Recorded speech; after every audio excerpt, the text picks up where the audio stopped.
नमस्कार मित्रों, एक बार फिर से आप सभी का वेलकम है हमारे YouTube चैनल पे।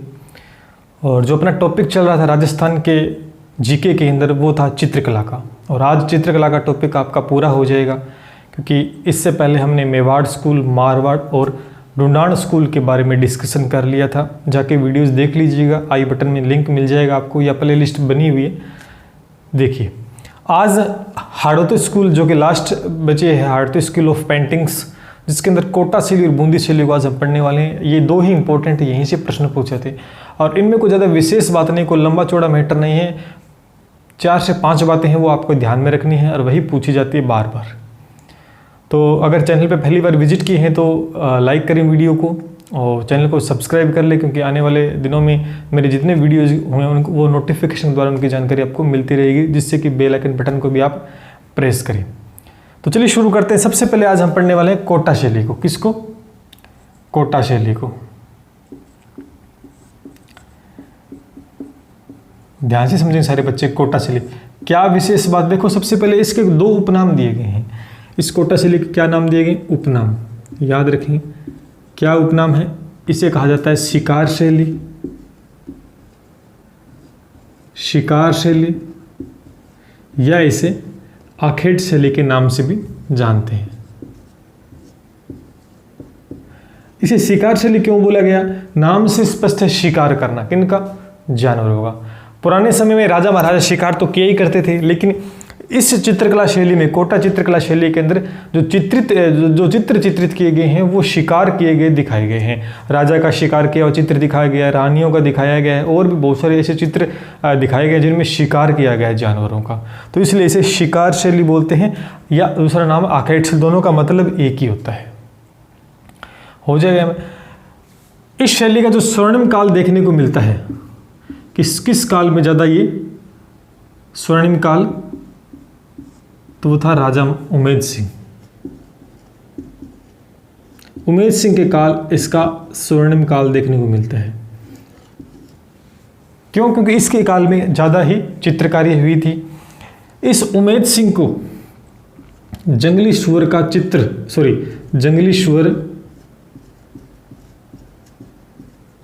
जंगली सुअर का शिकार करते दिखाया गया है। ध्यान में रखना इस बात को, शिकार करते हुए चित्र में चित्रित किया गया है। बहुत अच्छा प्रश्न बनेगा यहाँ से। मैं कह रहा हूँ 4 से 5 बातें हैं आपको इन 2 शैलियों में याद रखनी है, कोई डेप्थ में चीज़ें नहीं है। कि उपनाम शिकार शैली या आखेट शैली। दूसरा, इसका स्वर्णिम काल देखने को मिलता है उमेद सिंह के काल में, क्योंकि इसके काल में सर्वाधिक चित्रकारी की गई, इसलिए स्वर्णिम काल बोल सकते हैं। इस उमेद सिंह को जंगली सूअर का शिकार करते हुए चित्र में चित्रित किया गया है। कौन सी शैली में? कोटा शैली में। याद रखना इस बात को। अगर राजा को शिकार करते हुए चित्रित किया गया तो रानियों को भी शिकार करते हुए चित्र किया गया, क्योंकि उमेद सिंह शिकार करके रानियों के पास लाता था कि भी देखो आप घर में रहते हो, हम शिकार करके लाते हैं। फिर वो उनमें वही बात, एटीट्यूड वाली बात आ जाती। इसलिए रानियों को भी रानियां खुद जाती थी शिकार करने, शिकार करती थी रानियों को भी क्या किया गया है? शिकार करते दिखाया गया है। शिकार करते चित्रित किए गए। ध्यान रखना कौन सी शैली में? कोटा शैली में। इसलिए शिकार का सबसे ज़्यादा वर्णन अपने को देखने को मिलता है। मुख्य प्रश्न जो एक और पूछा जाता है इस शैली में, जो चित्रकार है, वो चित्रकार के बारे में आपसे पूछा जाएगा। तो 2-3 चित्रकार आपको ध्यान रखना। एक तो आपका अगर डालूराम, नहीं सॉरी, ये डालूराम, वो डालूराम था ना, वो अलवर शैली के अंदर। ध्यान रखना, एक व्यक्ति मिलेगा डालूराम, उसे डालू दास भी कह सकते हैं। ये आदमी, डालू नाम आ जाए तो अलवर शैली से संबंधित है, लेकिन डालू ये आ जाए तो ये हो गया आपका कोटा शैली से। दूसरा हो गया आपका डालूराम, हो गया नूर मोहम्मद,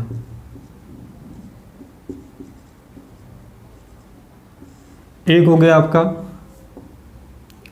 रघुनाथ, और एक आपको याद रखना लच्छी राम। ये 4 चित्रकार आपको ध्यान रखने हैं। चित्रकार के बारे में बहुत ज़्यादा पूछा जाता है कि ये ऐसे चित्र, कई नाम दे देंगे आपको, ये किस शैली से संबंधित है, तो आपसे प्रश्न में ध्यान रखना है ये कोटा शैली से संबंधित है। एक इसका सेनापति था उमेद सिंह का, क्या था? सेनापति था। झाला। तो झाला जालिम सिंह की जो हवेली है, याद रखना, जालिम सिंह की जो हवेली है का जो निर्माण किसने करवाया था? इस उमेश सिंह ने करवाया था। मैं यहाँ लिख दूँ, उमेश सिंह ने इसका निर्माण करवाया था। और इस हवेली के ऊपर ही, इस हवेली के ऊपर क्या किया गया है? चित्रण बहुत ज़्यादा करवाया गया है, इसलिए इसके काल को स्वर्णिम काल बोला जाता है। तो झाला से झालावाड़ मत कर देना। जालिम सिंह की हवेली कहाँ पर है? कोटा में। तो ये थी भी कोटा शैली, कुछ भी नहीं है। ये 5 से 4 बातें आपको ध्यान रखनी है और इससे एक भी क्वेश्चन बाहर नहीं जाएगा। आप खुद देख लीजिएगा पढ़कर, आपके पास गाइड होंगी, नोट्स होंगे, इससे ज़्यादा मैटर आपको देखने को नहीं मिलेगा। एक बार फिर देखते हैं, उपनाम शिकार शैली बोल सकते हैं या आकेट शैली बोल सकते हैं। इसका स्वर्णिम काल देखने को मिलता है, जो कि उमेद सिंह के काल देखने के समय में देखने को मिलता है। इस राजा उमेद सिंह को भी कोटा शैली के अंदर जंगली सूअर का शिकार करते हुए दिखाया गया है। साथ में और जानवरों का शिकार, रानियों को भी दिखाया गया शिकार करते हुए। साथ साथ इनके चित्रकार के बारे में डालूराम, नूर मोहम्मद, रघुनाथ, लच्छीराम, चार याद रखने। और झाला जालिम सिंह की जो हवेली के ऊपर चित्रित किए गए वो कोटा शैली में किए गए हैं। तो ये थी आपकी कोटा शैली। ठीक है, तो इसका खेल खत्म हो गया। अब चलते हैं बूंदी शैली पर। चलिए दोस्तों, अब पढ़ते हैं बूंदी शैली को। इसमें भी 3 से 4 बातें हैं, कोई विशेष बात नहीं। सबसे पहला जो प्रश्न बनता है वो इसको उपनाम से लेकर बनता है। इसका उपनाम, जैसे कोटा में की शैली को क्या नाम दिया था? शिकार शैली। तो इसे पशु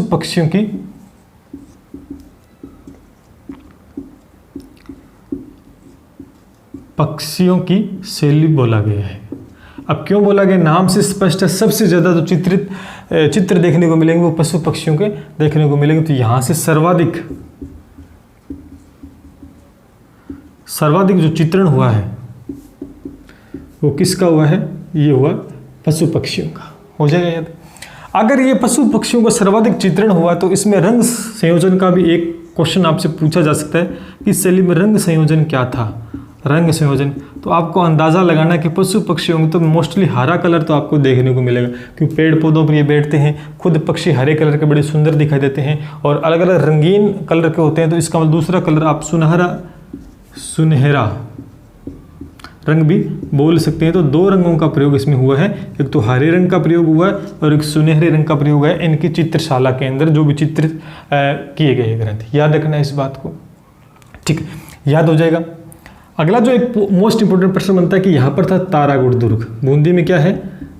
तारागढ़ दुर्ग। एक तो अजमेर के अंदर दुर्ग है और ये भी एक तारागढ़ दुर्ग है। इस तारागढ़ दुर्ग पर भित्ति चित्रण का कार्य अपने को देखने को मिलते हैं। भित्ति चित्रण का कार्य अपने को देखने को मिलेगा।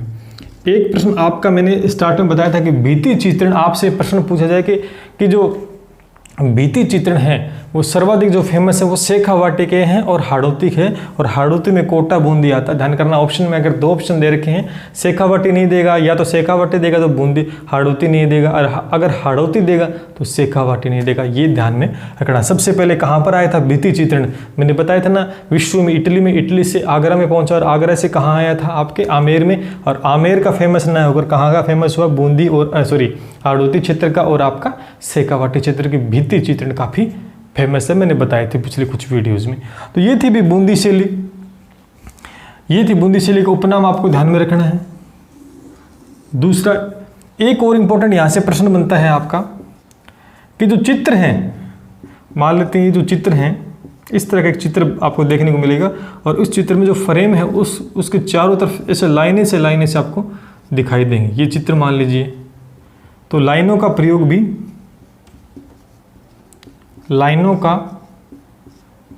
भी सर्वाधिक आपको देखने को मिलेगा बूंदी शैली में। और एक प्रश्न और आपका इंपॉर्टेंट बनता है यहाँ पर कि नाचते मोर का चित्रण आपको बूंदी शैली में देखने को मिलेगा। बस यही खेल था, खत्म हो गया। यानी कहने का मतलब कि मोर का चित्रण तो सभी शैली में देखने को मिल जाएगा, लेकिन आपसे क्वेश्चन में पूछा जाए कि नाचते हुए मोर का चित्रण कौन सी शैली में, तो बूंदी शैली के अंदर है। हो जाएगा याद। लाइनों का सर्वाधिक प्रयोग कौन सी शैली में किया गया है? बूंदी शैली के अंदर। पशु पक्षियों की शैली कौन सी है? बूंदी शैली है। सर्वाधिक पशु पक्षियों का चित्रण किसमें? बूंदी शैली के अंदर है। तारागढ़ दुर्ग पे चित्रित भित्ति चित्रण है वो कहाँ पर है? बूंदी शैली के अंदर है। अजमेर वाला मत कर देना, याद रखना 2 दुर्ग है, रंग का जो संयोजन रहा है वो हरा और सुनहरा रहा है। बस ये कुछ विशेषताएं थी, ज़्यादा कोई बड़ी इसमें विशेषता नहीं। और साथ साथ ये पहले बूंदी था, ये मेवाड़ का एक हिस्सा था, है ना। जो हाड़ौती क्षेत्र था मेवाड़ का हिस्सा, तो यहाँ पर जो प्रभाव देखने को मिलते हैं उस लगभग चित्रों के ऊपर मेवाड़ का देखने को मिले, क्योंकि मेवाड़ से अलग हुआ था ये, तो मेवाड़ का प्रभाव देखने को मिल सकता। तो ऐसा प्रश्न इसमें से नहीं पूछेगा, ईजी लेवल का क्वेश्चन, इसमें डेप्थ में चीज़ें नहीं बनती है, ठीक है। तो ये आपका जो चित्रकला का जो टॉपिक था दोस्तों खत्म हो चुका है। मैंने बहुत ही अच्छे तरीके से बेसिक से सारी चीज़ें डिस्कस की। आप पहले फर्स्ट वीडियो से जाकर देखें, आपको मज़ा आएगा। एक एक चीज़ मैंने बारीकी से डिस्कस की है। एक भी क्वेश्चन ऐसा नहीं होगा कि एग्ज़ाम के अंदर आपको बाहर देखने को मिले। जब एग्ज़ाम होगा, चाहे रीट का, पटवार का हो, किसी का भी क्यों ना हो, राजस्थान में और चित्रकला का टॉपिक आपको देखने को मिलेगा। वहाँ से प्रश्न देखने को मिले, 2 से 3 प्रश्न, तो मैं एनालिसिस करूँगा और आपको बताऊँगा कि किस तरह के प्रश्न यहाँ से आपसे सीधे के सीधे पूछे गए हैं। तो कैसे लगी क्लास और ये पूरा टॉपिक जो चित्रकला का था, कैसा लगा, समझ में आया, क्या कुछ सीखने को मिला, मुझे कमेंट करके ज़रूर बताना। और नेक्स्ट वीडियो किसके ऊपर हो ये भी ज़रूर बताएं, जिससे मैं आपके लिए कुछ नया लेके आऊँ। और जल्द ही मैं मैथ की क्लासेस स्टार्ट करने जा रहा हूँ, रीट लेवल 1 और लेवल 2 के लिए, क्योंकि आगामी दिनों में रीट का एक बहुत बड़ा एग्ज़ाम होने वाला है। 31,000 पोस्टें हैं, सभी बच्चों को इंतज़ार है। तो बहुत ही खतरनाक तरीके से हम आगाज़ करने वाले हैं। तो चलिए आज के लिए इतना ही, जल्द मिलते हैं, तब तक के लिए धन्यवाद।